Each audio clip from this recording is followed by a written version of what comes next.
Salut à tous et bienvenue dans cette une des journaux. On commence avec l'événement précis. Tractation pour sortir de l'impasse électorale. L'Assemblée nationale peine à trouver le consensus. Talon consulte Soglo et reçoit Yahi. Bilan provisoire de la Direction générale des impôts. 2 milliards 700 millions de francs CFA de recettes issues du quitus fiscal encaissé. La Nation. Solution parlementaire pour les législatives 2019. Statu quo. Une énième plénière ce jour. Acquisition illégale d'un domaine public, la Cour constitutionnelle condamne Boni Yahi. Le matinal concernant cette acquisition du domaine illégal, Yahi coupable du délit d'initié. Loi dérogatoire en vue des législatives inclusives, le Parlement toujours statique. Fraternité, dossier, acquisition d'un domaine public sans autorisation, la décision de la Cour qui condamne Boni Yahi. Élections législatives 2019 inclusives, les députés toujours à la recherche du consensus.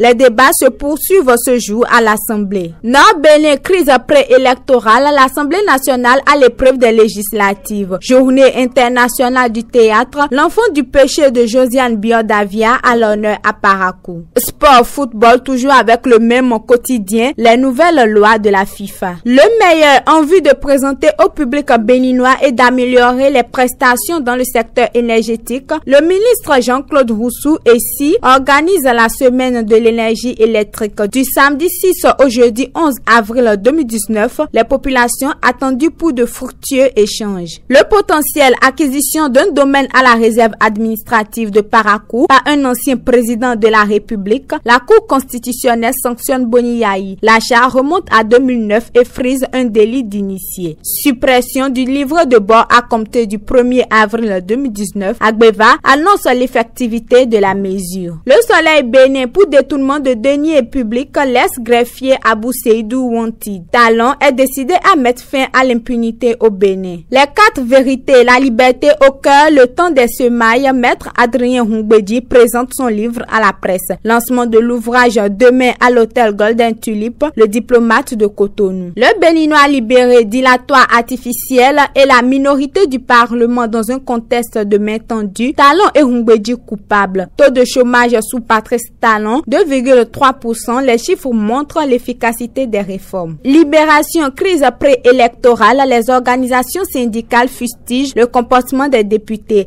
Elles invitent au respect des tests en vigueur dans le pays. Jack Pata, le président de la FBF, au sujet de la qualification des écureuils pour la CAN Égypte 2019. Cette victoire, c'est pour amener la paix au Bénin, dicite Mathurin de Chacus. Matin libre, enlissement des débats au Parlement, impossible consensus. La révision comme seule issue selon Abimbola vers une élection entre partis de talent. Les OSC appellent à la régulation de la Cour. Des centrales exigent des élections inclusives et l'opposition au pied du mur. L'opinion aujourd'hui, lancement du championnat national de beach soccer. La FEBEFoot outille les joueurs. C'est tout pour cette une des journaux. Merci à toutes et à tous pour votre attention.